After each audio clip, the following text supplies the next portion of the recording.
नमस्कार साथियों, मैं रितेश आप लोग को अपने YouTube चैनल पीसीएस सॉल्यूशन 360 पर स्वागत करता हूं। दोस्तों आज एडिटोरियल के प्रखर एमसीक्यू बैच का करंट अफेयर्स का 1 से 15 जून का देखेंगे और फिर इसके बाद जो इसी में जोड़ देंगे 16 से 31 जून तक का कहानी। ठीक है, चलिए पहला क्वेश्चन से शुरुआत करते हैं।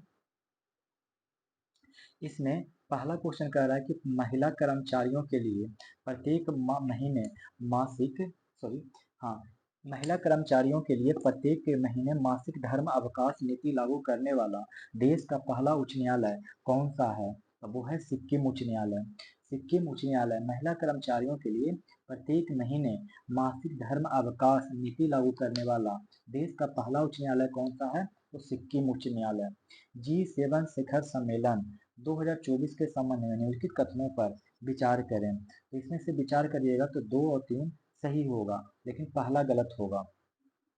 G7 शिखर सम्मेलन, G7 शिखर सम्मेलन इटली के नेपल्स शहर में नहीं बल्कि इटली के अपुलिया शहर में हुआ था। कहाँ? अपुलिया शहर में हुआ था।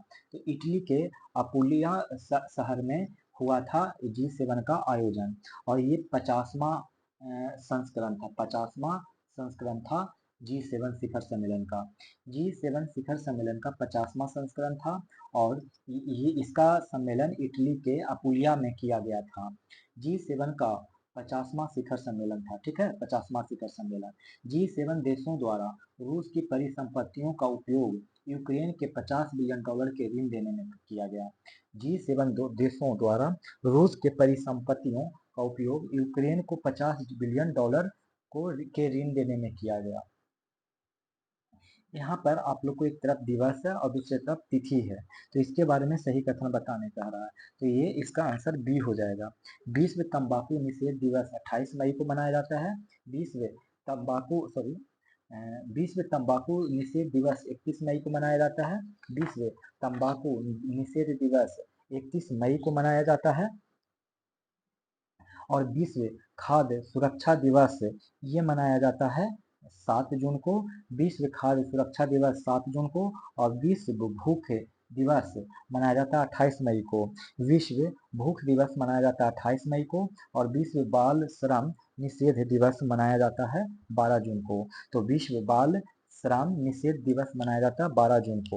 अच्छा, ये जो विश्व बाल श्रम निषेध दिवस मनाया जाता है 12 जून को, इसका थीम क्या है? तो थीम है आइए अपनी प्रतिबद्धताओं पर कार्य करें, बाल श्रम को समाप्त करें।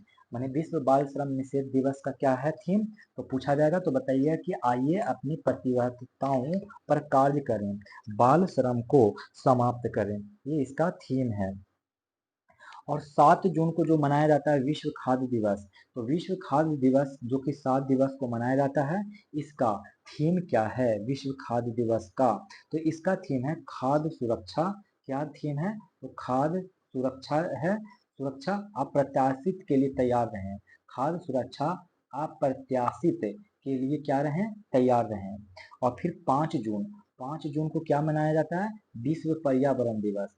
तो इसका थीम जरूर याद रख लीजिए, विश्व पर्यावरण दिवस का थीम जरूर याद रख लीजिए। इसका है कि भूमि बहाली। क्या है? भूमि बहाली, मरुस्थलीकरण और सूखा सहनशीलता। तो ये आप लोग याद रखिएगा। ठीक है। 31 मई को मनाया जाता है विश्व तंबाकू निषेध दिवस। 31 मई को मनाया जाता है विश्व तंबाकू निषेध दिवस, जिसका थीम है कि बच्चों को तंबाकू उद्योग के हस्तक्षेप से बचाना। बच्चों के तंबाकू उद्योग के हस्तक्षेप से क्या करना? बचाना। और फिर लास्ट में है 28 मई। 28 मई को मनाया जाता है विश्व भूख दिवस। इसका थीम है कि संपन्न माताएं संपन्न विश्व। अगर माताएं संपन्न रहेगी तो संपन्न विश्व रहेगा। तो आप लोग इतना याद रख लीजिए। भारत और जापान का संयुक्त राष्ट्र समुद्री अभ्यास 2024 GMAX 2024 के संबंध में निम्नलिखित कथनों पर विचार करें और सत्य कथन की पहचान करें। तो वो कथन सत्य हैं कौन से जो देख लीजिए। इसमें से दोनों ही कथन गलत है दोस्तों। कह रहा है कि भारत और जापान का संयुक्त समुद्री अभ्यास 2024 जिमनेक्स के संबंध में ये कथन देख लीजिए। कह रहा है कि जिमनेक्स का विशाखापत्तनम में नहीं बल्कि जापान के योकोसुका शहर में हुआ था। कहाँ हुआ था? योकोसुका में। और जिमनेक्स का 10वां नहीं बल्कि 8वां संस्करण था। जिमनेक्स भारत जापान के बीच समुद्री अभ्यास था और जिमनेक्स का 8वां संस्करण था और भारत में नहीं बल्कि जापान के योकोसुका में किया गया था। आईपीएल 2024 के संदर्भ में निम्नलिखित गलत मिलान का चयन करें। तो जो 2024 में जो हुआ आईपीएल वो संस्करण 17वां था, 17वां संस्करण था। और ऑरेंज कप किसको मिला? तो विराट कोहली को मिला। ठीक है, तो ऑरेंज कप विराट कोहली को मिला, पर्पल कैप हर्षल पटेल को। तो आईपीएल 2024 में गलत मिलान कौन है? तो संस्करण 17वां था आईपीएल 2024। ऑरेंज कैप मिला विराट कोहली को, पर्पल कैप मिला हर्षल पटेल को। लेकिन fair play award Kolkata night Riders को नहीं बल्कि सनराइजर हैदराबाद को मिला। किसको मिला? सनराइजर हैदराबाद को। तो फेयर प्ले अवार्ड किसको मिला? तो सनराइजर हैदराबाद को। अब final player of man of the match किसको मिला? तो मिशेल स्टार्क को। Final player of the match किसको मिला? मिशेल स्टार्क को। हाल ही में H5N2 बर्ड फ्लू हाल ही में H5N2 बर्ड फ्लू दुनिया के पहले इंसान की मृत्यु किस देश में हुई? तब वो हुआ मैक्सिको में। कहाँ हुआ? मैक्सिको में। हाल ही में H5N2 बर्ड फ्लू से दुनिया के पहले इंसान की मृत्यु किस देश में हुई? तो मैक्सिको में। सुर्खियों में रहा समुद्री खीरा के संबंध में निम्नलिखित कथनों पर विचार करें और सत्य कथन का चयन करें। तो इसमें से सत्य कथन क्या हो जाएगा? दोनों ही सत्य कथन है। समुद्री खीरा समुद्र के अम्लीकरण को रोकने में सहायक है। समुद्री खीरा जो है समुद्र के अम्लीकरण को रोकने में सहायक है। भारत इसे वन्य जीव संरक्षण अधिनियम 1972 के सूची 1 के अंतर्गत रखा है। भारत ने इसे वन्य जीव संरक्षण अधिनियम 1972 के सूची 1 में रखा है। पहला दक्षिण अमेरिका देश कौन सा है जिसने यूपीआई तकनीक अपनाया है? अब वो है पेरू। पहला दक्षिणी अमेरिका देश है। ठीक है, पेरू। पहला दक्षिणी अमेरिका देश कौन सा है जिसने यूपीआई अपनाया है? तो पेरू। तृष्णा मिशन का नाम क्या है? तृष्णा। इस संबंध में सत्य कथन आपको बताना है। तो देखिए इसमें से सत्य कथन कौन है। इसमें से कोई 2 पॉइंट सही है, दूसरा चौथा सही है, बाकी पहला दूसरा गलत है। देखिए तृष्णा का पूर्ण विस्तार thermal infrared imaging satellite for high resolution natural disaster assessment है। यहाँ डिजास्टर नहीं होगा बल्कि रिसोर्स होगा। क्या होगा? रिसोर्स होगा, नेचुरल रिसोर्स। ठीक है, नेचुरल रिसोर्स। फिर से पढ़िए कि तृष्णा का फुल फॉर्म क्या होता है? तो तृष्णा का होता है thermal thermal thermal thermal image thermal infrared imaging satellite for high resolution natural resource assessment होता है। इसको थोड़ा सा इंग्लिश में भी देख लीजिए, पढ़ लीजिए तो ज्यादा याद रहेगा। कृष्णा का होता है कि thermal infrared imaging satellite for high resolution natural disaster नहीं बल्कि रिसोर्सेज असेसमेंट होगा। ठीक है, तो ये पहला तो गलत हो गया, पहला मैंने सही भी करवा दिया। दूसरा, यह मिशन भारत तथा फ्रांस की अंतरिक्ष एजेंसी द्वारा एक सहयोगात्मक प्रयास है। तो सही बात है, तृष्णा जो है भारत और फ्रांस के अंतरिक्ष एजेंसी द्वारा एक सहयोगात्मक प्रयास है। और इसमें कह रहा है कि इसरो द्वारा थर्मल इंफ्रारेड पेलोड प्रदान किया जा रहा है। तो नहीं, ये इसरो के द्वारा नहीं बल्कि CNES प्लस इसरो के द्वारा। किसके द्वारा? CNES और प्लस इसरो के द्वारा। ये भी गलत। यह शहर उष्मा द्वीपों का व्यापक मूल्यांकन तथा ज्वालामुखी गतिविधियों का निरीक्षण आदि करेगा। कृष्णा क्या करेगा? ये शहर उष्मा द्वीपों का व्यापक मूल्यांकन तथा ज्वालामुखी गतिविधियों का निरीक्षण आदि कार्य करेगा।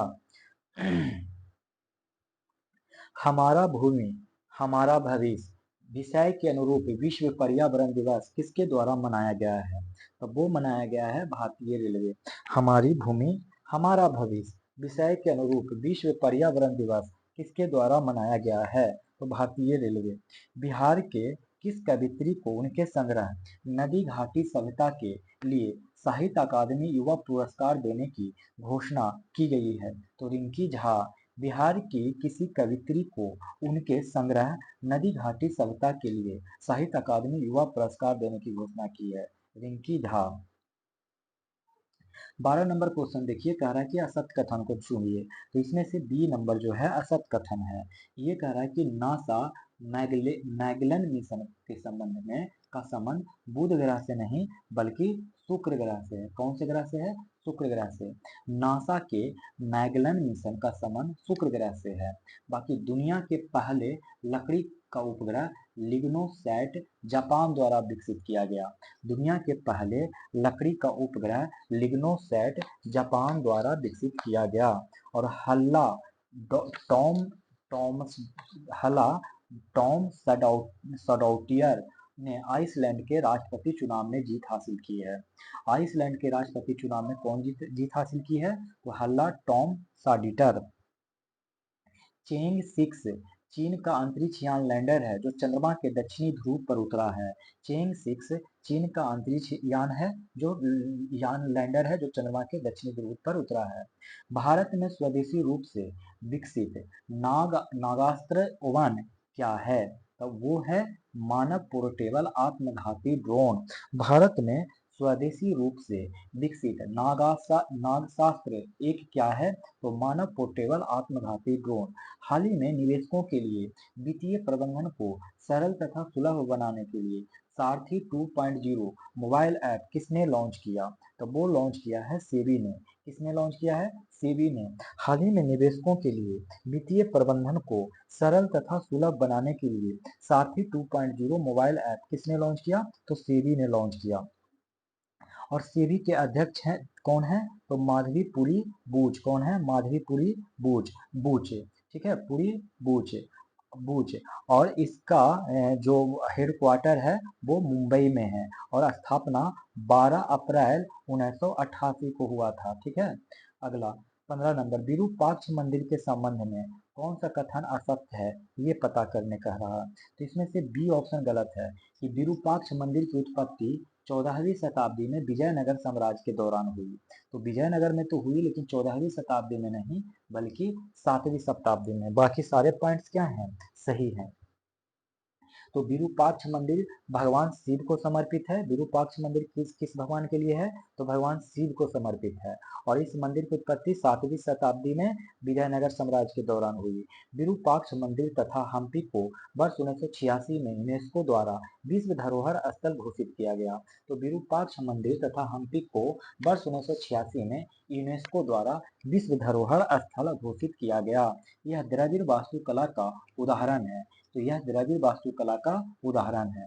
अब देखना है कि सत्य का चयन करने का रहा 16 में। तो देखिए सत्य का चयन करते हैं। इसमें से तीनों ही कथन क्या है? सत्य है। कि बिहार के केवल 3 रामसर स्थल हैं। बिहार में कितने रामसर स्थल हैं? तो केवल 3। रामसर अभी समय 2 फरवरी मैंने रामसर कन्वेंशन अभी समय का इंग्लिश होता है कन्वेंशन 2 फरवरी 1971 को अपनाया गया। बिहार में सर्वाधिक रामसर स्थल दक्षिणी बिहार में है क्योंकि दक्षिणी बिहार में एक जमुई जगह है जहां नागा और नकटी पक्षी अभयारण्य को घोषित किया गया है रामसर स्थल। और एक घोषित किया गया है बेगूसराय में कांवड़ झील को। क्या? कांवड़ झील को। तो इसके आगे हम लोग बढ़ते हैं 17।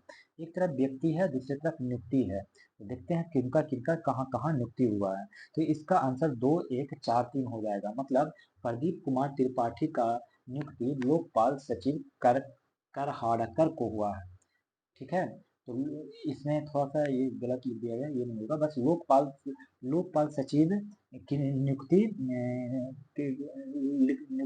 प्रदीप कुमार त्रिपाठी का हुआ है।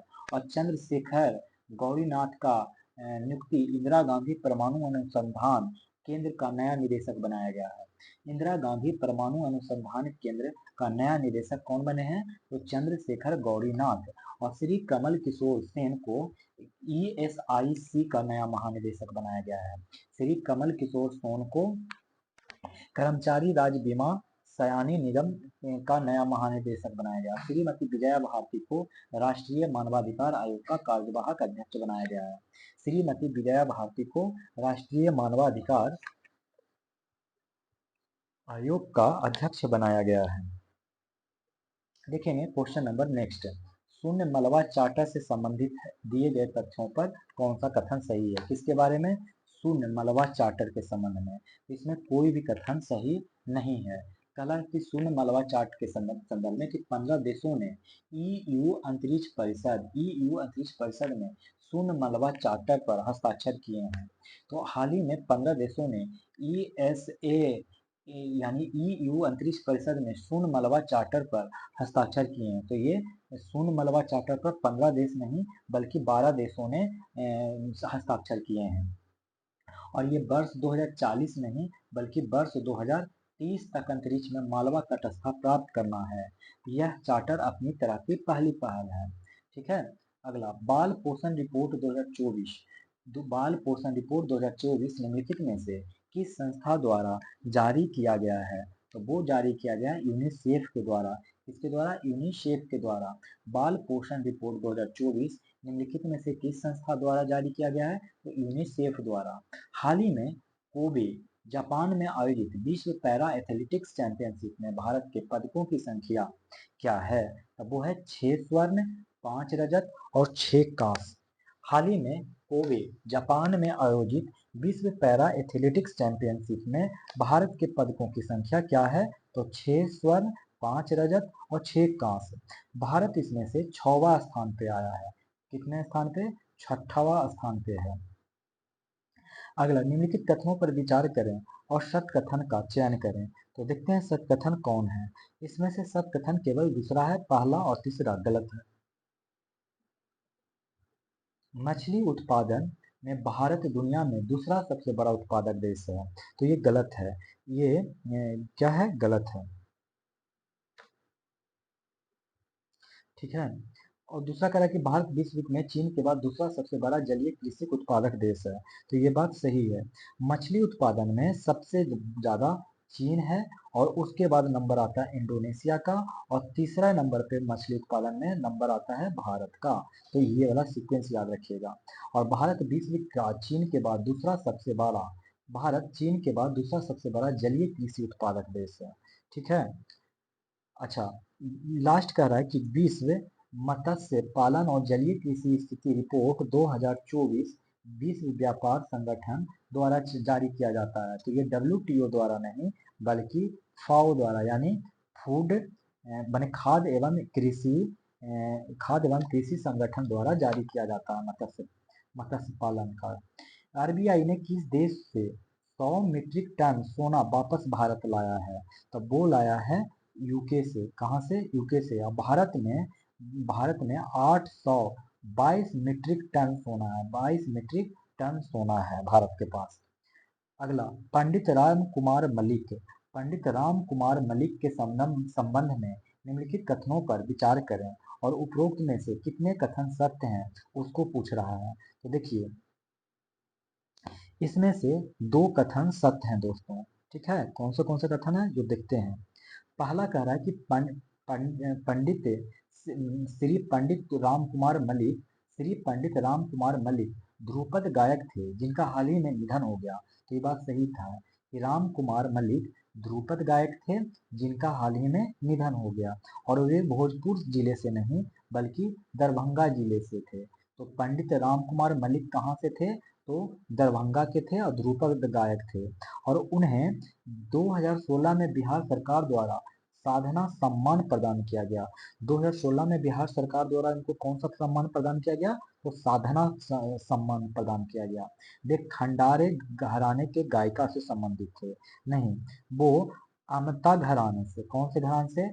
आमता घराने के गायकी से संबंध थे।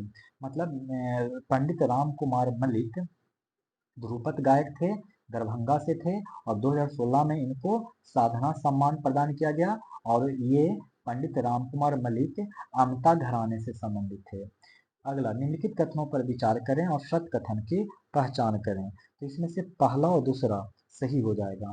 कह रहा है Agnibaan single piece 3D printed engine वाला दुनिया का पहला रॉकेट है।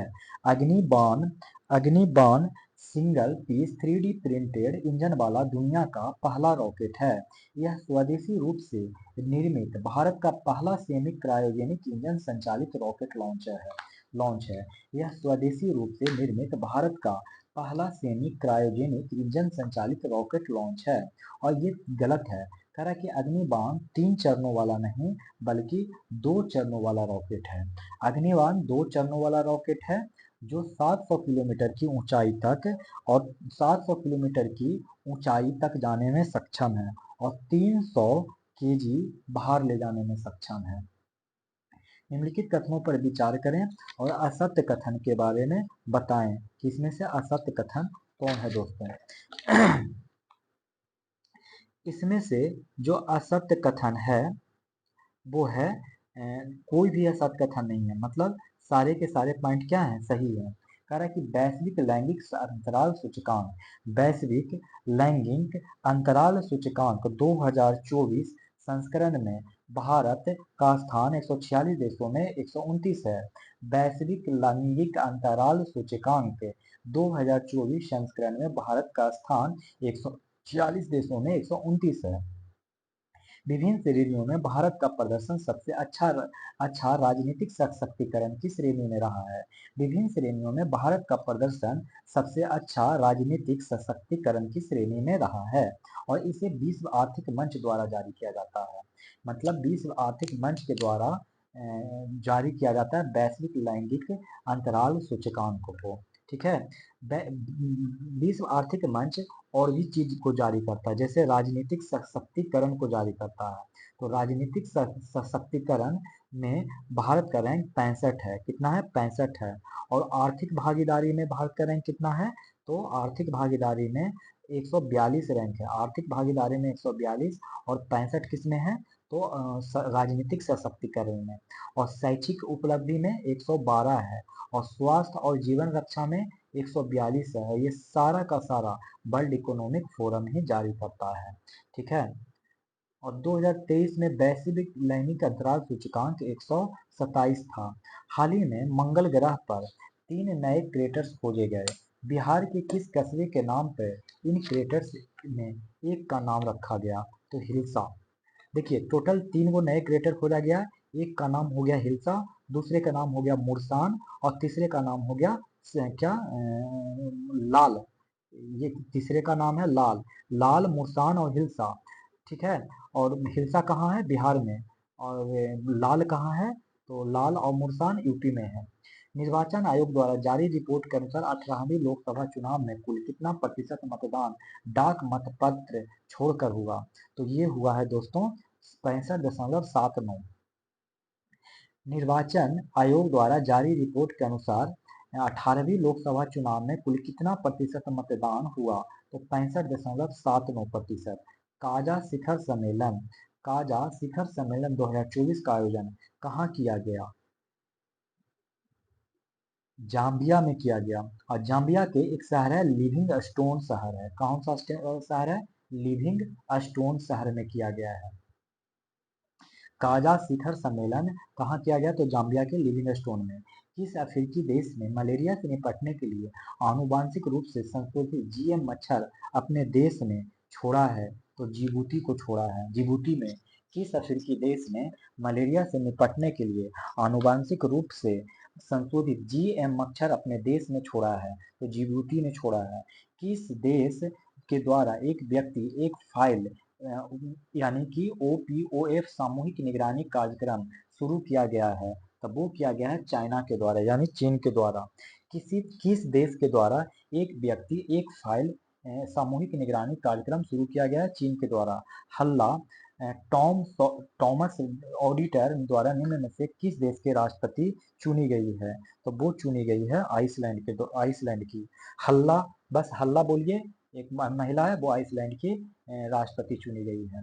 32 नंबर देखिए कि पूछ रहा है कि कौन सा कथन गलत है, तो इसमें से कोई भी कथन गलत नहीं है, अर्थात दोनों का दोनों ही कथन क्या है, सही है। समझ गए? तो अब देखते हैं अगला इसमें से कौन सा कथन सही है, तो दोनों ही कथन सही है। तो चलिए दोनों कथन को हम लोग क्या करें, याद कर लेते हैं, ठीक है। पहला कह रहा है कि जून 2024 में चीन के अंतरिक्ष यान लैंडर चेंग 6 ने चंद्रमा के दक्षिणी ध्रुव के एटकेन बेसिन क्रेटर पर लैंड कर इतिहास रच दिया है। जून 2024 में चीन के अंतरिक्ष यान लैंडर चेंग 6 ने चंद्रमा के दक्षिणी ध्रुव में के एटकेन बेसिन क्रेटर पर लैंड कर इतिहास रच दिया है। रूसी अंतरिक्ष यात्री ओलेग कोनोन ओलेग ओलेग कोनोनेंको अंतरिक्ष में सर्वाधिक 1000 दिन बिताने वाला विश्व का पहला व्यक्ति बन गया। विश्व का पहला व्यक्ति बन गया। अगला प्रश्न देखते हैं 33 नंबर कि निम्न में से किन राष्ट्रों को वर्ष 2025-26 कार्यकाल के लिए संयुक्त राष्ट्र सुरक्षा परिषद के गैर अस्थायी सदस्य के रूप में चुना गया है। तब वो चुना गया है सारे लोग को, ठीक है, सबको। फिर से देखिए कि निम्न में से किन किन राष्ट्रों को वर्ष 2025-26 कार्यकाल के लिए संयुक्त राष्ट्र सुरक्षा परिषद के गैर अस्थायी सदस्य के रूप में चुना गया है। तो पाकिस्तान को चुना गया, डेनमार्क को चुना गया, पनामा को चुना गया, सोमालिया को चुना गया और ग्रीस को चुना गया। नासा के मैगेलन मिशन का संबंध निम्न में से किस ग्रह से है, तो वीनस ग्रह से, शुक्र ग्रह से है। नासा के मैगेलन मिशन का संबंध शुक्र ग्रह से है। निम्नलिखित कूट का चुना मिलान करिए और 18वीं लोकसभा चुनाव जीत संख्या बताइए। मैंने 18वीं लोकसभा चुनाव में कौन कौन सा पार्टी कितना कितना सीट जीता। जदयू 12 सीट जीता, जदयू के साथ भी बीजेपी भी 12 सीट जीता, इसको एक ही बार में याद रख लीजिए। आरजेडी 4 सीट जीता, कांग्रेस 1 सीट जीता, सॉरी कांग्रेस 1 सीट नहीं बल्कि 3 सीट जीत गया बिहार में। और लोजपा लोजपा 5 सीट जीता। और सीपीआई एमएल ये इसमें 2 सीट जीता, सीपीआई एमएल 2 सीट जीता। और हमने 1 सीट जीता और निर्दलीय 1 सीट रहा, निर्दलीय 1 सीट रहा। अगला, निम्नलिखित में से किस संस्थान को नेल्सन मंडेला पुरस्कार 2024 से सम्मानित किया गया है। तब वो किया गया है राष्ट्रीय मानसिक स्वास्थ्य एवं तंत्रिका विज्ञान संस्थान। निम्नलिखित में से किस संस्थान को नेल्सन मंडेला पुरस्कार 2024 से सम्मानित किया गया है, तो राष्ट्रीय मानसिक स्वास्थ्य एवं तंत्रिका विज्ञान संस्थान। कांगो कांगो में सेवारत किस संयुक्त राष्ट्र को शांति सैनिक को संयुक्त राष्ट्र के अंतर्राष्ट्रीय शांति सैनिक दिवस के अवसर पर मरणोपरांत डाग हैमर सोल्ड पदक से सम्मानित किया गया है। तब वो किया गया धनंजय कुमार सिंह को। किनको किया गया है, धनंजय कुमार सिंह को। कांगो में सेवारत किस संयुक्त राष्ट्र के शांति सैनिक को संयुक्त राष्ट्र के अंतर्राष्ट्रीय शांति सैनिक दिवस के अवसर पर मरणोपरांत डॉग हैमर सोल्ड पदक से सम्मानित किया है। तो वो कौन है, तो वो है धनंजय कुमार सिंह है। 38 नंबर देखते हैं। 38 नंबर पूछ रहा है कि कौन सा कथन सही है, तो इसमें से दोनों ही कथन सही है। कह रहा है कि हाल ही में भारतीय अभिनेत्री सानिया मल्होत्रा को न्यूयॉर्क इंडियन फिल्म फेस्टिवल 2024 में फिल्म मिसेज में अपने शानदार प्रदर्शन के लिए सर्वश्रेष्ठ अभिनेत्री का पुरस्कार दिया है। एक भारतीय अभिनेत्री हैं सानिया मल्होत्रा, उनको न्यूयॉर्क इंडियन फिल्म फेस्टिवल 2024 में एक फिल्म थी मिसेज में अपने शानदार प्रदर्शन के लिए सर्वश्रेष्ठ अभिनेत्री का पुरस्कार दिया गया है। दूसरा, प्रसिद्ध कवि तथा नाटककार सिद्धलिंगा पट्टन शेट्टी को गुडलेप्पा हलीकेरी मेमोरियल फाउंडेशन होसरिट्टी द्वारा 19वीं गुडलेप्पा हलीकेरी पुरस्कार 2024 के लिए चुना गया है। अब देखना है निम्न कथनों पर देखना है और सही कथन इसमें से कौन कौन है जो बताना है। 39 में इसमें सारे तीनों का तीनों कथन सही है कि जर्मनी में आयोजित हेइलब्रोन नेकर कप 2024 क्या है, जर्मनी में आयोजित Heilbronn Neckar cup 2024 ATP challenger tennis tournament में सुमीत नांगल द्वारा पुरुष एकल का खिताब जीता गया। तो जर्मनी में आयोजित Heilbronn Neckar cup 2024 ATP challenger tennis tournament में सुमीत नांगल द्वारा पुरुष एकल का खिताब जीता गया। भारत के प्रसिद्ध चेस खिलाड़ी दिव्या देशमुख ने फीडे जूनियर अंडर 20 महिला विश्व शतरंज चैंपियनशिप जीत लिया है। भारत के प्रसिद्ध चेस खिलाड़ी दिव्या देशमुख ने फीडे जूनियर अंडर 20 महिला विश्व शतरंज चैंपियनशिप जीत लिया है। फीडे अंडर 20 महिला विश्व शतरंज चैंपियनशिप जीतने वाली दिव्या देशमुख चौथी भारतीय महिला खिलाड़ी बनी है। फीडे अंडर 20 महिला विश्व शतरंज चैंपियनशिप जीतने वाली दिव्या देशमुख चौथी भारतीय महिला खिलाड़ी बनी है। अब इसमें से कौन सा कथन गलत है ये बताने का रहा है, तो देखते हैं इसमें से कि कौन सा कथन गलत है। इसमें से सेकंड ऑप्शन सही है, पहला ही ऑप्शन गलत है, बाकी सेकंड सही है। तो देखते हैं पहला क्या गलत है। कह रहा है कि अरुण मिश्रा के कार्यकाल की समाप्ति के बाद श्याम लाल सिन्हा को राष्ट्रीय मानवाधिकार आयोग की कार्यवाहक अध्यक्ष नियुक्त किया गया है। तो ये श्यामलाल सिन्हा को नहीं बल्कि विजया भारती सयानी को, विजया भारती सयानी को कार्यवाहक राष्ट्रीय मानवाधिकार आयोग का कार्यवाहक अध्यक्ष नियुक्त किया गया है। भारत सरकार ने केंद्रीय स्वास्थ्य सचिव अपूर्व चंद्रा को विश्व स्वास्थ्य संगठन द्वारा घोषित 77वीं विश्व स्वास्थ्य सभा में समिति का अध्यक्ष नियुक्त किया गया है। भारत सरकार के केंद्रीय स्वास्थ्य सचिव अपूर्व चंद्रा को विश्व स्वास्थ्य संगठन द्वारा घोषित 77वीं विश्व स्वास्थ्य सभा की समिति के अध्यक्ष नियुक्त किया गया है। ब्रिक्स के विदेशी मंत्रियों की बैठक का आयोजन कहाँ किया गया, तो वो किया गया है रसिया में। कहाँ किया गया? रसिया में। ब्रिक्स के विदेश मंत्रियों की बैठक का आयोजन कहाँ किया गया? रसिया में। जापान भारत संयुक्त नौसैनिक अभ्यास जीमेक्स 2024 के 8वें संस्करण का आयोजन कहाँ किया गया, तो वो किया गया है रसिया, सॉरी ये किया गया है योकोसुका में। कहाँ किया गया? योकोसुका में। जीमेक्स 2024 के 8वें संस्करण का आयोजन कहाँ किया गया है, तो जापान के योकोसुका में किया गया है। जून 2024 में संयुक्त राष्ट्र के द्वारा वर्ष 2025 के लिए निम्न में से किसे अंतर्राष्ट्रीय वर्ष के रूप में घोषित किया गया है, तो इसमें घोषित किया गया है, क्या क्या इसमें सही होगा जो बताइए। इसमें से 1 और 2 स्टेटमेंट सही है, बाकी तीसरा गलत है। ठीक है, तीसरा क्या है? गलत है। क्यों है? क्योंकि कह रहा है कि अंतर्राष्ट्रीय ऊंट वर्ष को 2025 के लिए नहीं बल्कि 2024 के लिए ही घोषित किया गया है।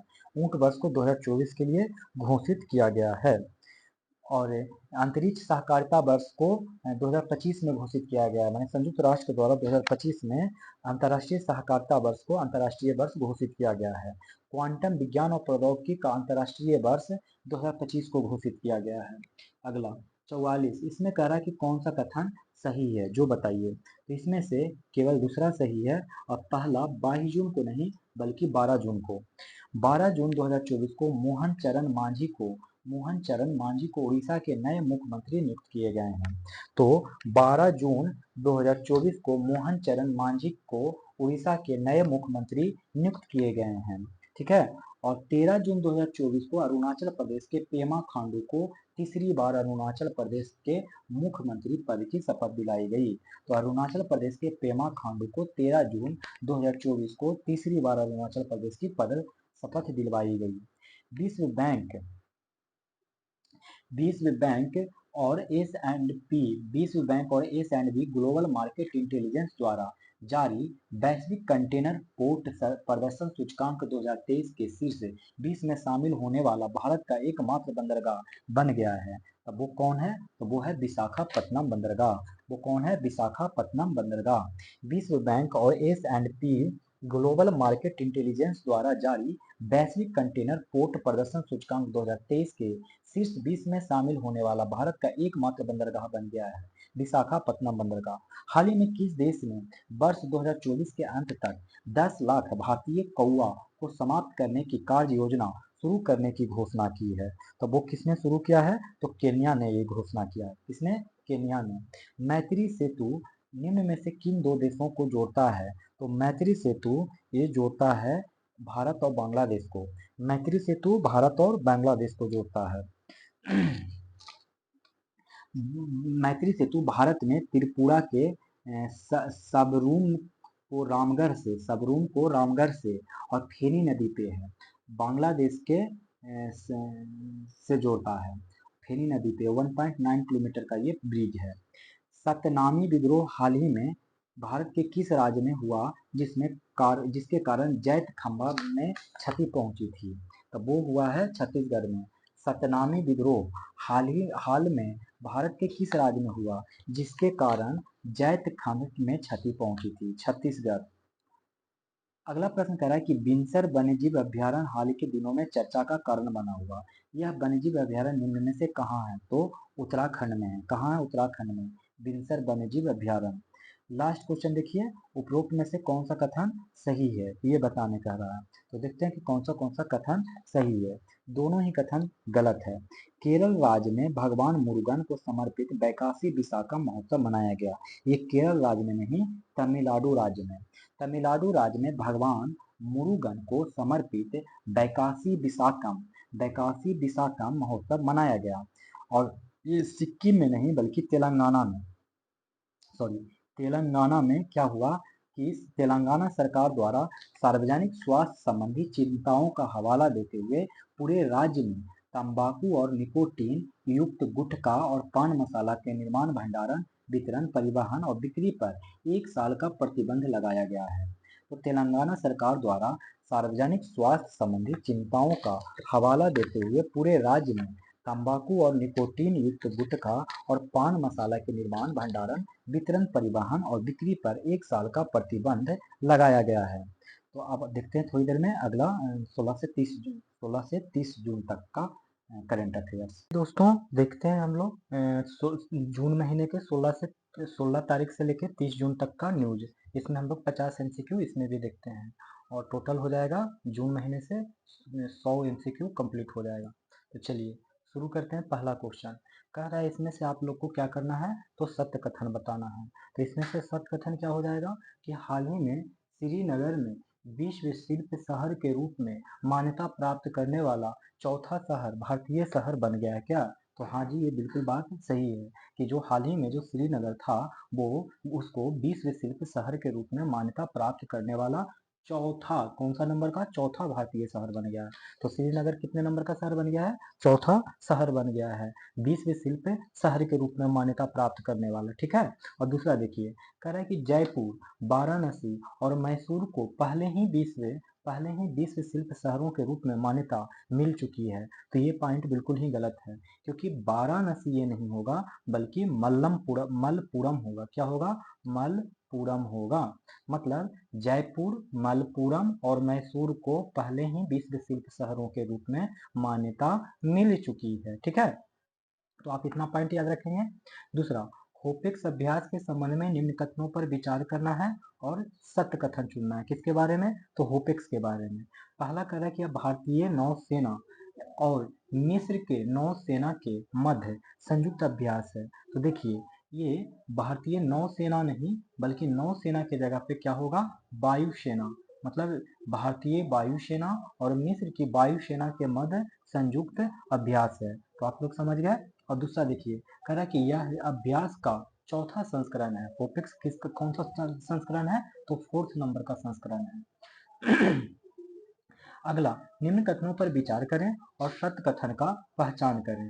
तो निम्न कथनों पर आप विचार करिए और सत्य कथन का बारे में चयन करिए। तो चलिए चयन करते हैं।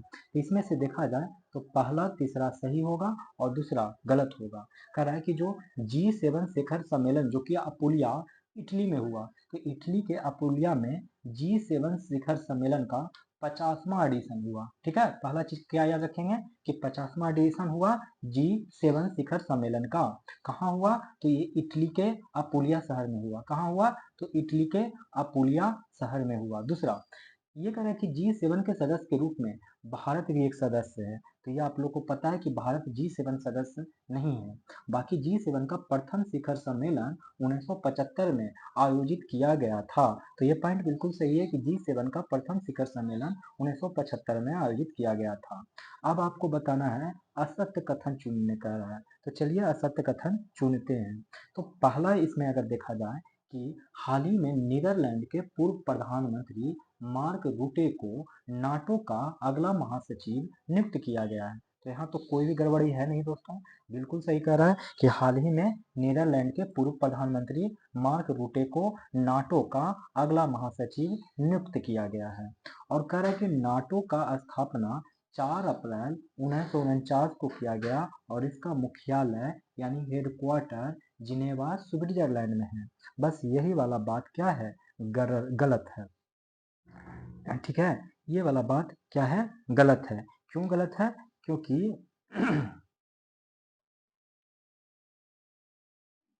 एक सेकंड।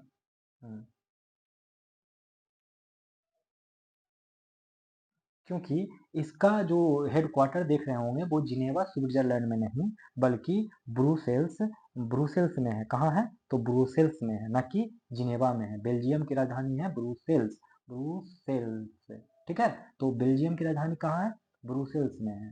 ठीक है, मतलब समझ जाइए कि नाटो का स्थापना 4 अप्रैल 1949 को हुआ और इसका हेडक्वार्टर ब्रुसेल्स बेल्जियम में है। तो आप लोग चलिए अगला क्वेश्चन हम लोग याद करते हैं।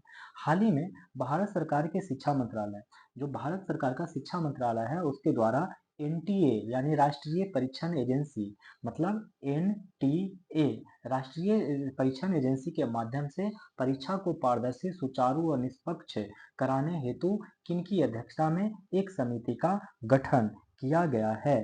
तब वो किया गया है डॉक्टर के राधा कृष्णन के मतलब समिति के अध्यक्ष कौन किए थे? डॉक्टर के राधा कृष्णन। तो डॉक्टर राधा कृष्णन कौन से समिति के अध्यक्ष रहे हैं? तो वो रहे हैं कि राष्ट्रीय परीक्षण एजेंसी एनटीए के माध्यम से परीक्षा के पारदर्शी, सुचारू और निष्पक्ष कराने हेतु। और कौन सा सरकार? तो शिक्षा मंत्रालय, माने शिक्षा मंत्रालय के से संबंधित है। आप फिर से आप लोग को एक सत्य कथन बताना है, तो इसमें से जो सत्य कथन होगा वो दोनों ही होगा। कह रहा है कि उत्तर प्रदेश के महाराजगंज में, कहाँ? उत्तर प्रदेश के महाराजगंज में गिद्धों की एशियन किंग प्रजाति के लिए दुनिया का पहला संरक्षण और प्रजनन केंद्र स्थापित किया जाएगा। तो ये पॉइंट बिल्कुल ही सही है कि उत्तर प्रदेश के महाराजगंज में गिद्धों की एशियन किंग प्रजाति के लिए दुनिया का पहला संरक्षण और प्रजनन केंद्र स्थापित किया जाएगा। और एशियाई किंग गिद्ध IUCN रेड लिस्ट की सूची में गंभीर रूप से संकटग्रस्त के अंतर्गत शामिल है। तो एशियाई किंग गिद्ध IUCN रेड लिस्ट की सूची में गंभीर रूप से संकटग्रस्त के अंतर्गत शामिल है। अगला प्रश्न देख लीजिए, कह रहा है कि फिर से सत्य कथन के बारे में बताइए। तो इसमें से जो सत्य कथन होगा वो क्या हो जाएगा? देखा जाए तो कोई भी सत्य कथन नहीं है दोस्तों। क्यों? क्योंकि हाल ही में फिलीपींस के पूर्व प्रधानमंत्री फिलेमान यंग को संयुक्त राष्ट्र महासभा के 79वें सत्र का अध्यक्ष चुना गया। तो ये बिल्कुल ही क्या है? गलत है। ये फिलीपींस के नहीं थे बल्कि कहाँ के थे दोस्तों? तो ये कैमरून के थे। फिर से आप स्टेटमेंट को समझिए और याद करने का प्रयास कीजिए कि कैमरून के जो पूर्व प्रधानमंत्री थे जिनका नाम था फिलेमानियन, उनको संयुक्त राष्ट्र महासभा का 79वें सत्र का अध्यक्ष चुना गया। तो आप सुने हो कि ये तो कैमरून के पूर्व प्रधानमंत्री थे ना फिलेमानियन। तो वर्तमान में प्रधानमंत्री कौन है? तो आप लोग वर्तमान में प्रधानमंत्री कौन है ये आप लोग चुन बताइएगा हम लोगों को। ठीक है, हमको कमेंट बॉक्स में कमेंट करके बताइएगा कि कैमरून के वर्तमान प्रधानमंत्री कौन है। दूसरा कह रहा है कि थाईलैंड समलैंगिक विवाह को मंजूरी देने वाला एशिया का पहला देश बन गया है। तो नहीं, ये एशिया का पहला देश नहीं बना है बल्कि दक्षिण एशिया का पहला देश बन गया है। ठीक है, कौन से एशिया का? तो दक्षिण एशिया का पहला देश थाईलैंड बना है जो समलैंगिक विवाह को मंजूरी देने वाला है। अगर कोई पूछे कि एशिया में पहला देश कौन है जो समलैंगिक विवाह को मंजूरी दिया है, तो नंबर 1 पे ताइवान। और ये आप लोग को नेपाल भी छोटा मोटा देश नहीं है दोस्तों, नेपाल ने भी समलैंगिक विवाह को मंजूरी दे दिया है। ऊर्जा संक्रमण सूचकांक के संदर्भ में निम्न कथनों पर विचार करें और सत्य कथन के बारे में बताइए। किसके संदर्भ में? तो ऊर्जा संक्रमण सूचकांक के संबंध में, ठीक है। इसमें तीनों का तीनों ही स्टेटमेंट क्या है ऊर्जा संक्रमण सूचकांक में? गलत है, ठीक है।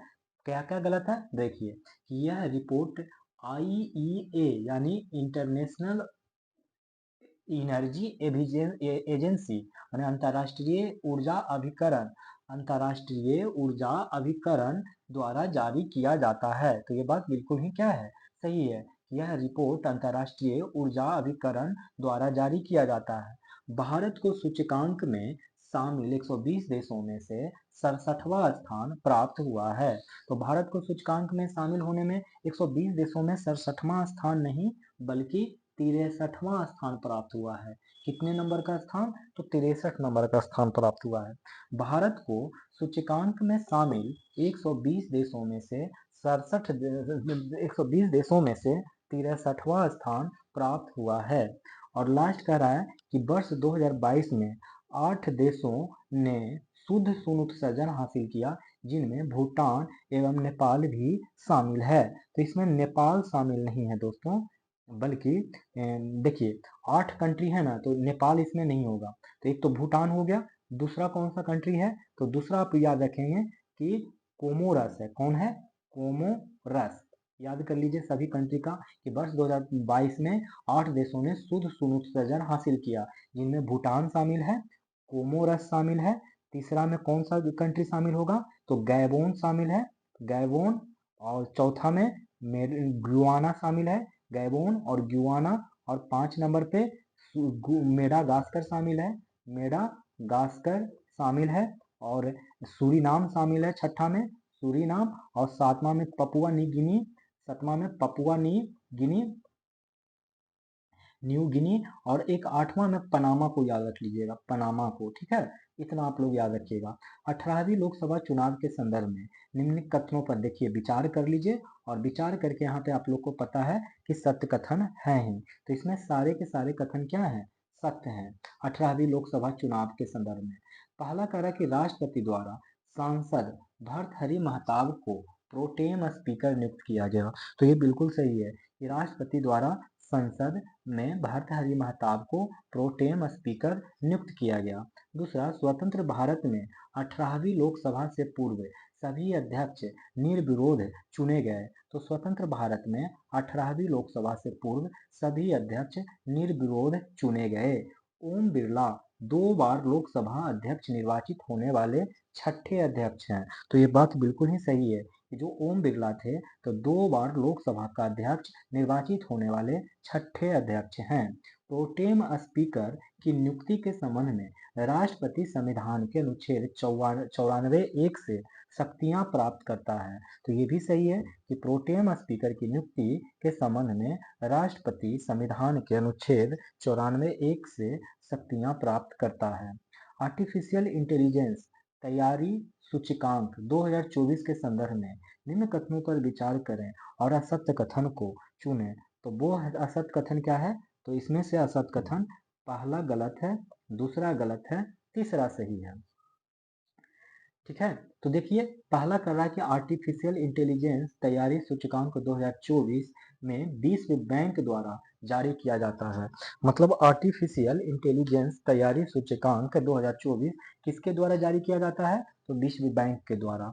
भारत को 0.49 रेटिंग के साथ निम्न आय वाले देश, जिसको कहा जाता है लो इनकम कंट्री, की श्रेणी में रखा गया है। तो भारत को दोनों ही ये स्टेटमेंट बिल्कुल गलत है, ये आपको पता हो गया। मतलब यह सूचकांक जो विश्व बैंक द्वारा जारी नहीं किया जाता है बल्कि IMF के द्वारा जारी किया जाता है। आर्टिफिशियल इंटेलिजेंस तैयारी सूचकांक 2024 किसके द्वारा जारी किया जाता है? IMF के द्वारा जारी किया जाता है। और कहता है कि भारत को इसमें 0.49 रेटिंग मिला है। कितना भारत को मिला है? 0.49। और इसके वजह से भारत निम्न आय वाले देश में शामिल नहीं है, बल्कि भारत उभरता हुआ श्रेणी में आता है। भारत किस में आता है? तो उभरता हुआ श्रेणी में इसको कैटेगोराइज किया जाता है। शीर्ष प्रदर्शनकर्ता देश के रूप में सिंगापुर के बाद डेनमार्क और यूएसए का स्थान है। माने शीर्ष अगर प्रदर्शनकर्ता देखें तो सबसे नंबर 1 पे सिंगापुर आता है, दूसरे में डेनमार्क आता है और तीसरे में यूएसए आता है। चर्चा में रहा कैनबिस और एम्फेटामिन का संबंध है, तो वो किससे संबंध है? तो नशीली दवाओं से, ड्रग्स से संबंधित है। नशीली दवाओं यानी ड्रग्स से संबंधित है। चर्चा में रहा कैनबिस, कौन? कैनबिस और एम्फेटामिन। एम्फेटामिन किससे संबंधित है? नशीली दवाओं से। अब असत्य कथन के बारे में आप लोग को बताना है कि इसमें से असत्य कथन कौन है। तो इसमें से अगर देखा जाए तो कोई भी कथन असत्य नहीं है, क्योंकि सारे के सारे क्या हैं? सत्य हैं। कह रहा है कि दुनिया के सबसे ऊंचे रेल पुल, किसके बारे में? सबसे ऊंचा रेल पुल के बारे में, कि चिनाब नदी से लगभग 1178 फीट की ऊंचाई पर स्थित है। तो सबसे ऊंचा रेल पुल कहाँ है? तो चिनाब नदी से लगभग 1178 फीट की ऊंचाई पर है। तो चिनाब नदी से कितने ऊंचाई पे है? तो 1178 फीट की ऊंचाई पर स्थित है। और यह उधमपुर श्रीनगर बारामूल लिंक परियोजना का हिस्सा है। तो ये जो दुनिया का सबसे ऊंचा रेल पुल है वो उधमपुर श्रीनगर बारामूला रेल लिंक परियोजना का हिस्सा है। और ये जो पुल है चिनाब नदी पर वो कितना किलोमीटर लंबा है? तो 1.3 किलोमीटर लंबा है और जम्मू कश्मीर के रियासी जिले में बक्कल और कौरी के बीच स्थित है। किसके बीच में है? तो बक्कल और कौरी के बीच में स्थित है। अगला प्रश्न देखते हैं। कह रहा है कि हाल ही में संयुक्त राज्य अमेरिका ने किस देश को अपना प्रमुख गैर नाटो सहयोग नामित किया है? तो वो देश है केन्या। हाल ही में संयुक्त राज्य अमेरिका ने किस देश को अपना प्रमुख गैर नाटो सहयोग नामित किया है? केन्या को। निम्नलिखित में से किन्हें पेन पिंटर पुरस्कार 2024 से सम्मानित किया गया है? तो वो किया गया है अरुंधति राय को। तो पेन पिंटर पुरस्कार 2024 किनको दिया गया है? अरुंधति राय को। फिर बताना है ग्लोबल लिवेबिलिटी इंडेक्स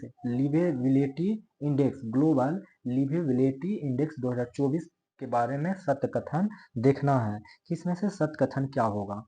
तो पहला दूसरा सही है, तीसरा चौथा गलत है।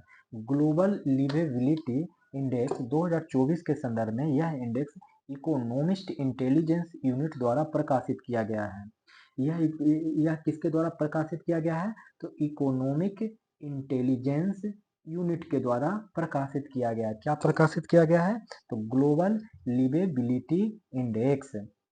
दूसरा, लगातार तीसरे वर्ष वियना ने रैंकिंग में शीर्ष स्थान प्राप्त किया है।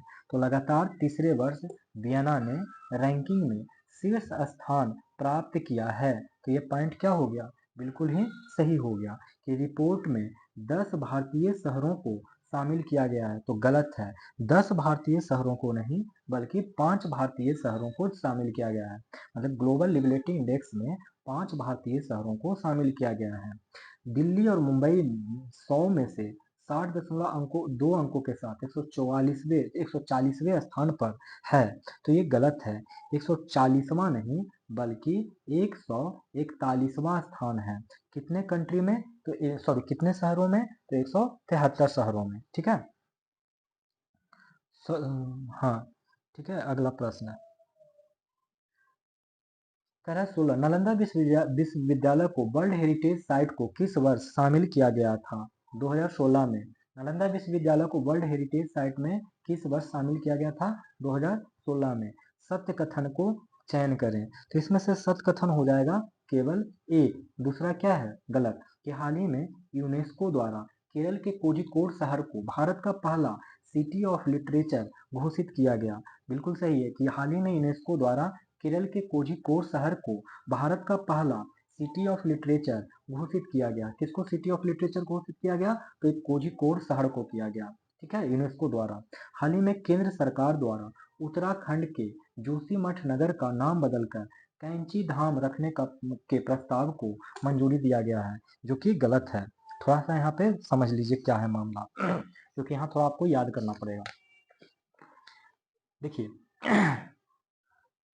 जोशीमठ नगर को क्या किया गया है, यहाँ पे मैं लिख देता हूँ ताकि आप लोग याद रखिएगा। जोशीमठ नगर देख रहे हैं उत्तराखंड में, जोशीमठ नगर, इसको बदल के कर दिया गया है ज्योति मठ, मठ, ठीक है, ये नया नाम है। और कैंची धाम को क्या कर दिया गया है, कैंची धाम को, तो कैंची धाम को कर दिया गया है, एक सेकंड, हाँ, कोशिया कुरैली, क्या कर दिया गया है, कोशिया कुरौली।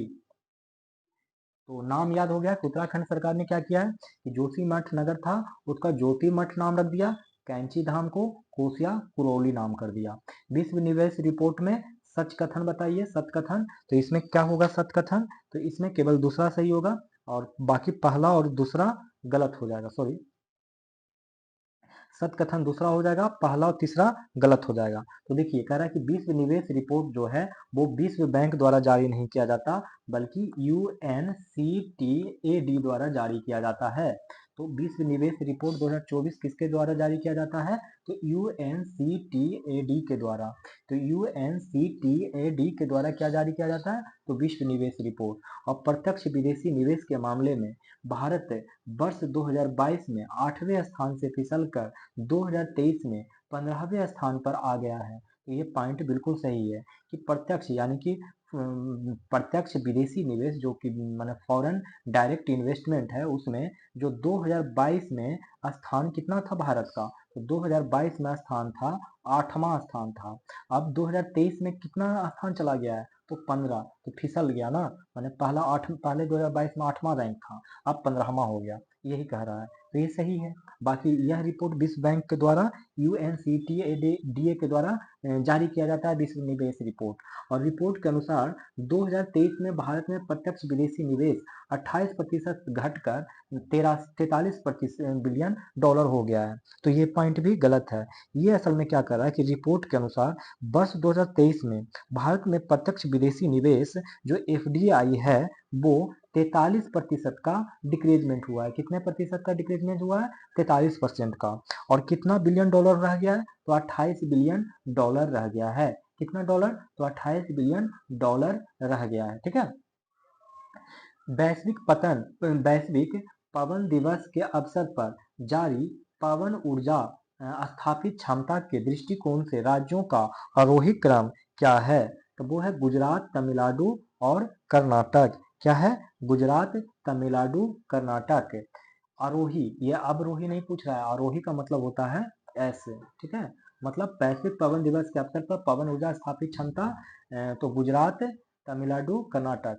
आरोही पूछ रहा है ना, आरोही, ठीक है ना। आरोही का मतलब क्या पूछ रहा है, असेंडिंग में, असेंडिंग में क्या होता है, तो घटते हुए से बढ़ते हुए, है ना, घटते से बढ़ते, मतलब घट, ये सबसे कम है और ये सबसे ज्यादा है। बाकी अरेंज कर लीजिए। अब देख, और एक चीज और मैंने ऊपर में पढ़ाया था UNCTAD के बारे में, क्या पढ़ा था, UNCTAD, इसका फुल फॉर्म क्या होता है कि United nation conference of trade, sorry, conference, conference on trade, क्या होता है, conference on trade and development, क्या होता है, ट्रेड एंड डेवलपमेंट, ठीक है। ये हो गया मामला। अगला प्रश्न देखिए, असत्य कथन का चयन करिए। तो इसमें से असत्य कथन देखा जाए तो क्या हो जाएगा, वो हो जाएगा पहला ही गलत है, बाकी सब सही है। तो पहला सही करवा देता हूँ, बाकी सब पॉइंट याद करवा देंगे। पहले कह रहा है कि नारंगी सैन स्टेशन गुवाहाटी असम प्लास्टिक कचरे से सड़क निर्माण करने वाला देश का दूसरा सैन स्टेशन बन गया है। तो ये गलत कह रहा है, ठीक है। ये वाला क्या कह रहा है, गलत कह रहा है। ये दूसरा नहीं बल्कि क्या है, पहला है। क्या है, पहला होगा। तो दूसरा भी दूसरा होगा नारंगी सैन, इसको पढ़िएगा दूसरे के रूप, सॉरी, ये होगा पहला। और दूसरा के रूप में क्या पढ़िएगा, दूसरा, ये तो पहला हो गया ना, गलत है। और दूसरा याद रखिएगा जयपुर सैन स्टेशन, जयपुर, अगर दूसरा पूछा जाए तो जयपुर सैन स्टेशन, स्टेशन, ठीक है। अब सुनिए मेरी बात ध्यान से। पहला कह रहा है कि मैंने पहला स्थान होगा किस चीज के मामले में, तो प्लास्टिक कचरे से सड़क निर्माण करने में। मैंने प्लास्टिक का कचरा है उसे क्या बना देना है, सड़क बना देना है। उसमें पहला स्थान पर है कि असम का गुवाहाटी नारंगी सैन स्टेशन, ठीक है, नारंगी सैन स्टेशन गुवाहाटी असम का, वो प्लास्टिक कचरे से सड़क निर्माण करने वाला पहला स्टेशन सैन स्टेशन बन गया है। दूसरा सैन स्टेशन कौन है, तो जयपुर सैन स्टेशन, जयपुर। तो पहला गुवाहाटी नारंगी सैन स्टेशन और दूसरा जयपुर। बाकी ये पॉइंट गलत था, बाकी सारा का सारा पॉइंट क्या है, सही है, तो याद कर लीजिए। हाल ही में लेफ्टिनेंट जनरल एन एस राजा सुब्रमण्यम को क्या नाम है, तो लेफ्टिनेंट जनरल एन एस राजा सुब्रमण्यम, एन एस राजा सुब्रमण्यम को भारत के अगले, ये अलगे नहीं अगले होगा, अगले थल सेना उप प्रमुख के रूप में नियुक्ति की मंजूरी मिल गई है। तो अगला थल सेना उप प्रमुख कौन होंगे, उनका नाम है लेफ्टिनेंट जनरल एन एस राजा सुब्रमणी। झारखंड के जामताड़ा जिला में कास्ता कोयला ब्लॉक में भूमिगत कोयला गैसीकरण के लिए भारत की पहली पायलट परियोजना की शुरुआत की है। तो झारखंड के जामताड़ा जिला में कास्ता कोयला ब्लॉक में भूमिगत कोयला गैसीकरण के लिए भारत की पहली पायलट परियोजना की शुरुआत की गई है। वर्तमान में इंटेलिजेंस ब्यूरो के महानिदेशक तपन कुमार डेका हैं। तो वर्तमान में इंटेलिजेंस ब्यूरो के महानिदेशक कौन है, तो तपन कुमार डेका हैं। वर्तमान में इंटेलिजेंस ब्यूरो के महानिदेशक तपन कुमार कौन है, डेका हैं। हाल ही में बिहार कैबिनेट द्वारा पटना के बाद बिहार के किस 4 अन्य शहरों में मेट्रो परिचालन के प्रस्ताव को सैद्धांतिक सहमति दी गई है। तो वो सैद्धांतिक सहमति किसको दी गई है, कौन से लोगों जिला को, तो वो दिया गया मुजफ्फरपुर, भागलपुर, गया और दरभंगा को। किसको किसको, तो मुजफ्फरपुर, भागलपुर, गया, दरभंगा को। यहाँ भी यह मेट्रो कार्य स्टार्ट होगा। अब पूछ रहा है फिर से सत्य कथन 22 नंबर में, तो बताइए सत्य कथन कौन है, तो इसमें से दोनों के दोनों ही कथन क्या है, सत्य है। कि बिहार सरकार द्वारा जून 2022 में जातीय सर्वे कराने की अधिसूचना की घोषणा की गई थी। तो बिहार सरकार द्वारा जून 2022 में जातीय सर्वे कराने की अधिसूचना घोषणा की गई थी। तो ये पॉइंट बिल्कुल ही क्या है, सही है, कि बिहार में ही क्या हुआ था, कि बिहार सरकार ने जून 2022 में क्या किया था, कि जातीय सर्वे कराने की अधिसूचना की घोषणा की थी। और दूसरा कह रहा है कि जातीय आधारित सर्वे का पहला चरण 7 से 30 जनवरी 2023 को संपन्न हुआ, जबकि सर्वे का दूसरा चरण 16 अगस्त 2023 को समाप्त हुआ। तो आप ये बिल्कुल याद रखेंगे कि जातीय आधारित सर्वे का जो पहला चरण था वो 7 से 21 जनवरी 2023 तक चला। कहाँ तक चला, 7 जनवरी 2000, ये जनवरी है, 7 जनवरी 2023 तक चला, माने 7 या 21। और दूसरा याद रखना है आप लोग को, 16 अगस्त 2023 को खत्म हुआ। कब हुआ, 16 अगस्त 2023 को खत्म हुआ। एक चीज और देखिएगा, यहाँ जातीय सर्वे कहा गया है, जाति सर्वे, जाति जनगणना नहीं कहा है। तो जान लीजिए कि सर्वे राज्य करवाता है, सर्वे जब भी करवाएगा तो राज्य करवाएगा, और केंद्र जब भी करवाएगा तो जनगणना करवाएगा, ठीक है, ये केंद्र करवाएगा। तो ये 2 पॉइंट आप लोग याद रखेंगे। हम लोग देखेंगे 23 नंबर। अब इसमें नियुक्तियां से संबंधित देख लेते हैं, तो जल्दी से याद कर लीजिए नियुक्तियों में से। इसमें क्या है कि डॉक्टर प्रमोद कुमार मिश्रा को भारत का प्रधानमंत्री का प्रधान सचिव नियुक्त किया गया है। तो डॉक्टर प्रमोद कुमार मिश्रा को क्या किया गया है, तो प्रधानमंत्री के प्रधान सचिव नियुक्त किया गया है। कपिल देव को professional golf tour of India का नया अध्यक्ष चुना गया है। तो कपिल देव को क्या चुना गया है, तो professional golf tour of India PGTI का नया अध्यक्ष चुना गया है। मनोज जैन को क्या चुना गया है, तो भारत इलेक्ट्रॉनिक्स लिमिटेड के चेयरमैन तथा प्रबंध निदेशक चुना गया है। मनोज जैन को क्या चुना गया है, तो भारत इलेक्ट्रॉनिक्स लिमिटेड के चेयरमैन तथा प्रबंध निदेशक चुना गया है। लोक दर्शन निगमी को, ये गलत यहाँ पे दिया गया है, बल्कि लोक दर्शन रेग्मी को भारत में, ये बेसिकली नेपाल के हैं, लोक दर्शन नेग्मी कहाँ के हैं? ये नेपाल के व्यक्ति हैं और उनको भारत में क्या किया गया है कि राजदूत बनाया गया, माने नेपाल के व्यक्ति हैं, भारत में राजदूत बनाया गया है। और ये जो देख रहे हैं कि नेपाल में भारत का नया राजदूत, माने भारत का राजदूत नेपाल में, वो उनका नाम है नवीन श्रीवास्तव।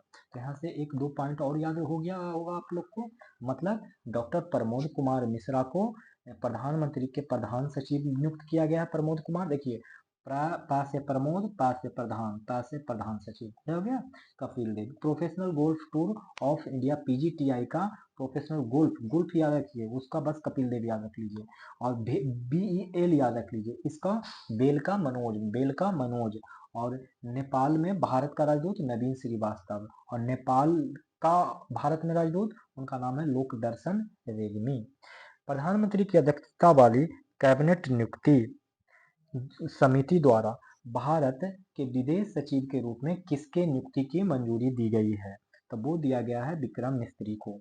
प्रधानमंत्री की अध्यक्षता वाली वाली वाली कैबिनेट नियुक्ति समिति द्वारा भारत के विदेश सचिव के रूप में किसके नियुक्ति की मंजूरी दी गई है? तो वो है विक्रम मिस्त्री। करीवा झील के तट पर वैज्ञानिकों ने डायनासोर की एक नई प्रजाति मुसांकवा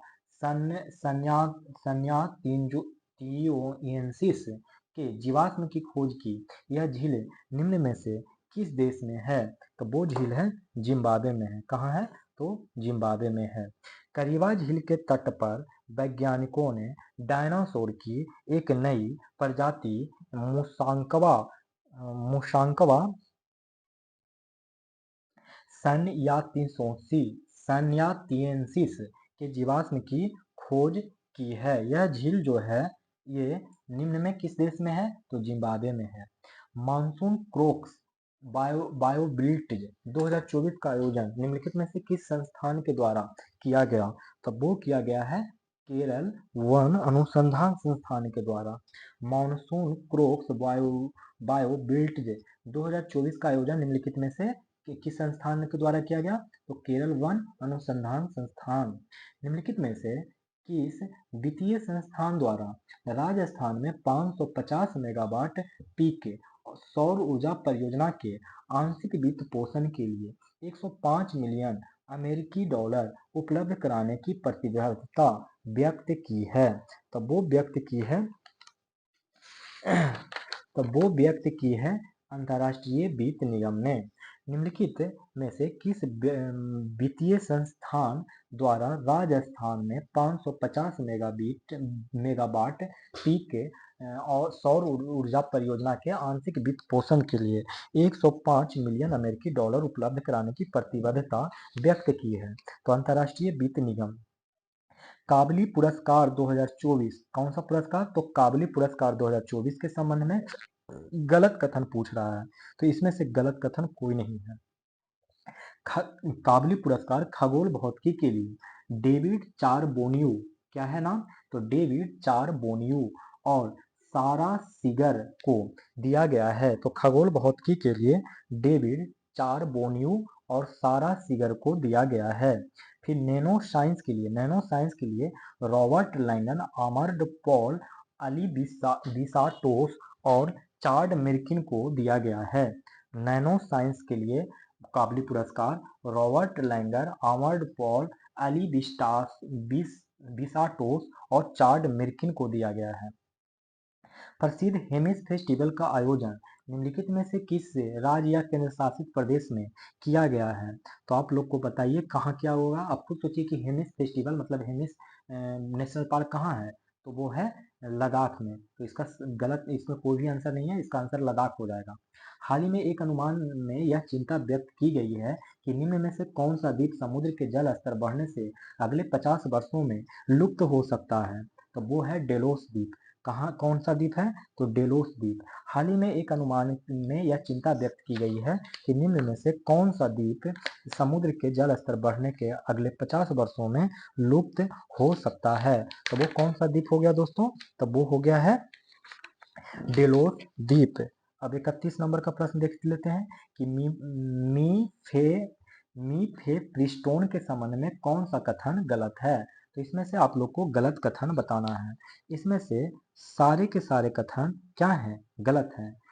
मीफेप्रिस्टोन, मीफेप्रिस्टोन यह एक नशा उत्पाद के रूप में प्रयोग किया जाने वाला ड्रग है। तो नहीं, नशा उत्पाद वाला ड्रग नहीं है, बल्कि ड्रग है लेकिन गर्भपात वाला है। गर्भपात गर्भपात में प्रयोग होने वाला दवा है। ठीक है। भारत के सर्वोच्च न्यायालय ने इसे नशीले ड्रग पर हाल ही में इसके उत्पादन, सेवन, बिक्री पर प्रतिबंध लगाया है। तो ये भारत के सर्वोच्च न्यायालय ने नहीं, बल्कि यूएसए के सर्वोच्च न्यायालय ने मीफेप्रिस्टोन के संबंध में नशीले ड्रग पर प्रतिबंध कर दिया गया है। ठीक है। अगला प्रश्न, Central Electronics Limited C electronics EL को निम्नलिखित में से कौन सा दर्जा हाल ही में दिया गया है? तब वो दिया गया है मिनी रत्न श्रेणी का। किसका रत्न श्रेणी का दिया गया है? मिनी रत्न श्रेणी का।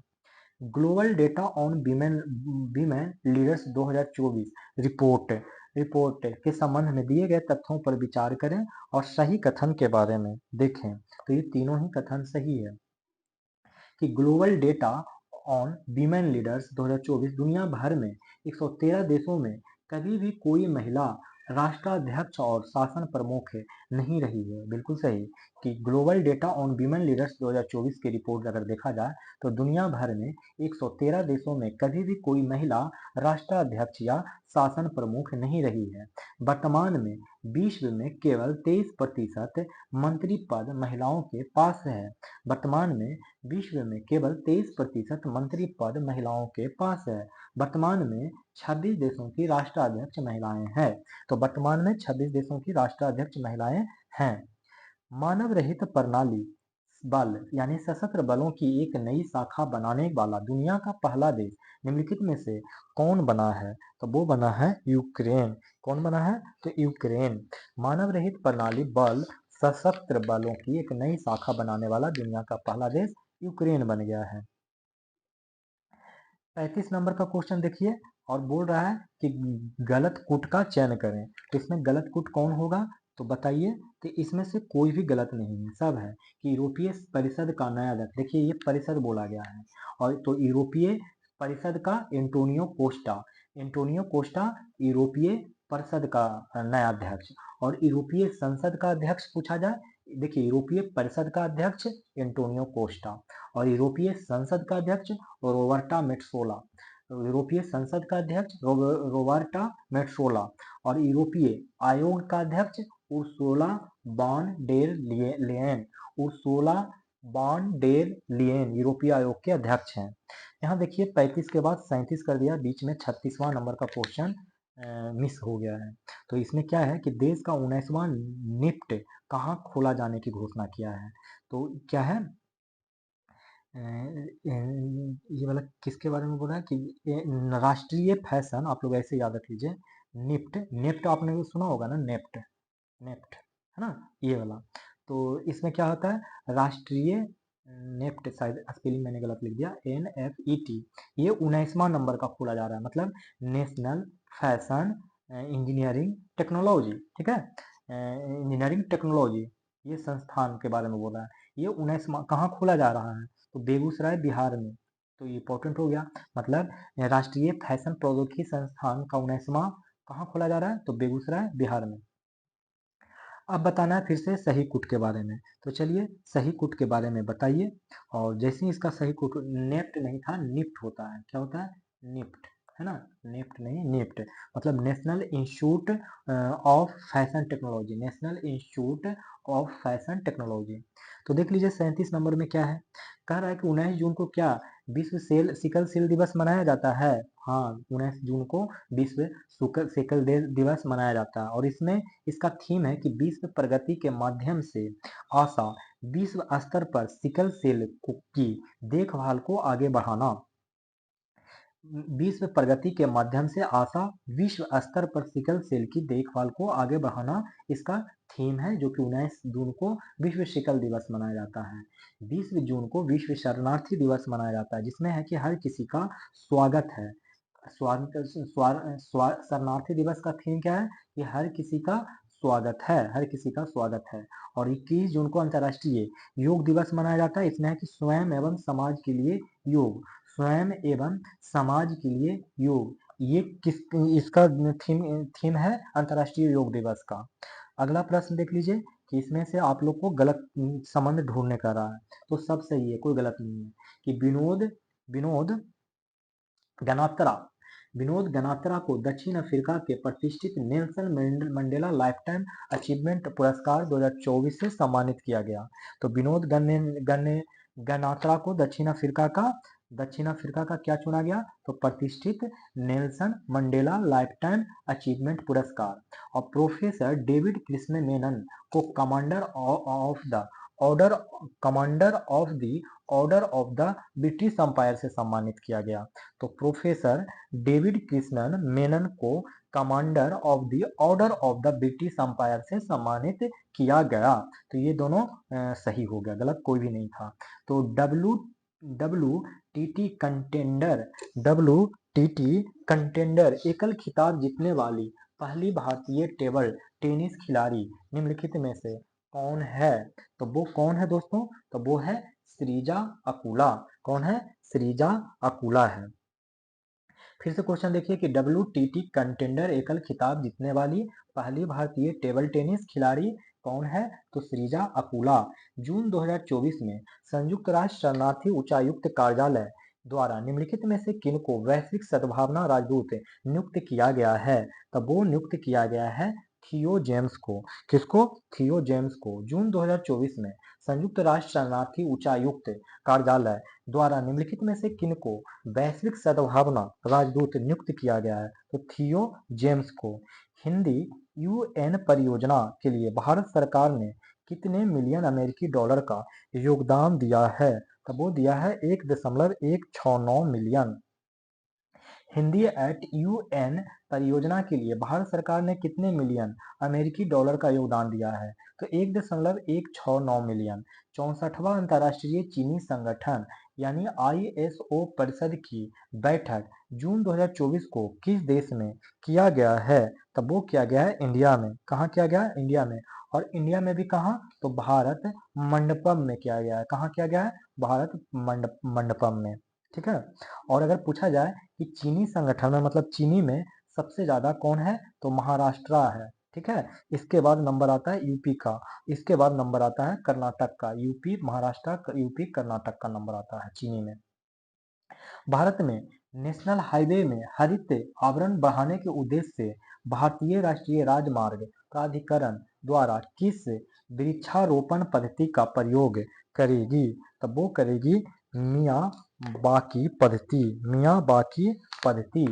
हाल ही में राष्ट्रीय राजमार्गों पर हरित आवरण बढ़ाने के उद्देश्य से भारतीय राष्ट्रीय राजमार्ग प्राधिकरण NHAI द्वारा किस वृक्षारोपण पद्धति का प्रयोग करेगी? तो मियावाकी पद्धति। संसद भवन में परिसर में प्रेरणा स्थल का उद्घाटन निम्नलिखित में किनके द्वारा किया जाएगा? तो वो किया जाएगा द्रौपदी मुर्मू के द्वारा। द्रौपदी मुर्मू। जगदीप धनखड़ जो है 14वां उपराष्ट्रपति हैं। जगदीप धनखड़ भारत का 14वां उपराष्ट्रपति हैं और ये झुंझुनू जिला राजस्थान के हैं। कौन से जिला? झुंझुनू जिला राजस्थान। द्रौपदी मुर्मू 15वां राष्ट्रपति हैं भारत के। विश्व स्वास्थ्य संगठन WHO ने निम्नलिखित में से किस संस्थान को पारंपरिक चिकित्सा अनुसंधान के लिए WHO सहयोगी केंद्र के रूप में नामित किया है? तो वो नामित किसको किया है? तो राष्ट्रीय भारतीय चिकित्सा विरासत संस्थान NIIMH को। ठीक है। तो WHO ने निम्नलिखित में से किस संस्थान को पारंपरिक चिकित्सा अनुसंधान के लिए WHO सहयोगी केंद्र के रूप में नामित किया है? तो राष्ट्रीय भारतीय चिकित्सा विरासत संस्थान को। ठीक है। निम्नलिखित में से किनको संयुक्त राष्ट्र कन्वेंशन टू कॉम्बेट डेजर्टिफिकेशन द्वारा लैंड हीरो के रूप में मान्यता दी गई है? तो वो दिया गया है सिद्धेश कपूर को। निम्नलिखित में से किनको संयुक्त राष्ट्र कन्वेंशन टू कॉम्बेट डेजर्टिफिकेशन द्वारा लैंड हीरो के रूप में मान्यता दी गई है? तो सिद्धेश कपूर को।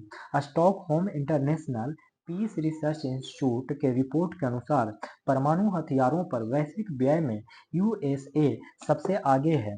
इसके बाद दूसरे स्थान पर कौन सा देश है? तो बताइए दूसरे स्थान पे कौन सा देश है? तो चाइना। स्टॉकहोम का रिपोर्ट आया है, यानी सिपरी का रिपोर्ट आया है, उसके अनुसार परमाणु हथियारों पर वैश्विक व्यय में कौन से हथियार? परमाणु हथियार, उस पर वैश्विक व्यय में यूएसए सबसे आगे है और दूसरे स्थान पे है चाइना। संज्ञान ऐप कौन सा एक ऐप है? तो संज्ञान ऐप है का आरंभ निम्नलिखित में से किस सुरक्षा संस्थान के द्वारा किया गया है? तो वो किया गया है रेलवे सुरक्षा बल। तो संज्ञान ऐप की कौन से सुरक्षा बल के द्वारा किया गया है? तो रेलवे सुरक्षा बल के द्वारा। गेल इंडिया द्वारा किस राज्य में 1500 केटीए इथेन क्रेकर परियोजना स्थापित करने की योजना मंजूर प्रदान की है? तो वो प्रदान की है मध्य प्रदेश। हाल ही में गेल द्वारा किस राज्य में 1500 केटीए इथेन क्रेकर परियोजना स्थापित करने की योजना मंजूर प्रदान की है? तो मध्य प्रदेश।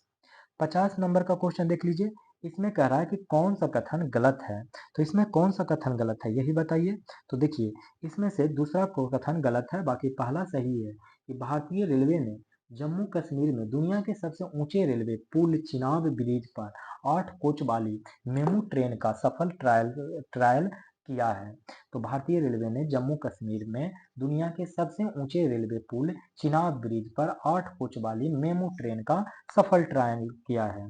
और डाकघर अधिनियम 2023 का कार्यान्वयन 1 जुलाई 2024 से प्रभावी होगा।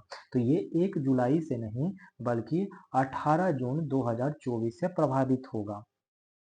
डाकघर अधिनियम 2023 का कार्यान्वयन 18 जून 2024 से प्रभावी होगा।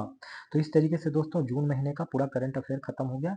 मिलते हैं नेक्स्ट वीडियो में जो कि जुलाई महीने का होगा। जुलाई, अगस्त, सितंबर और अक्टूबर, इतने 4 महीने का और करवाना है मैंने 400 क्वेश्चन और करंट अफेयर से। तो चलिए मिलते हैं नेक्स्ट वीडियो में। धन्यवाद।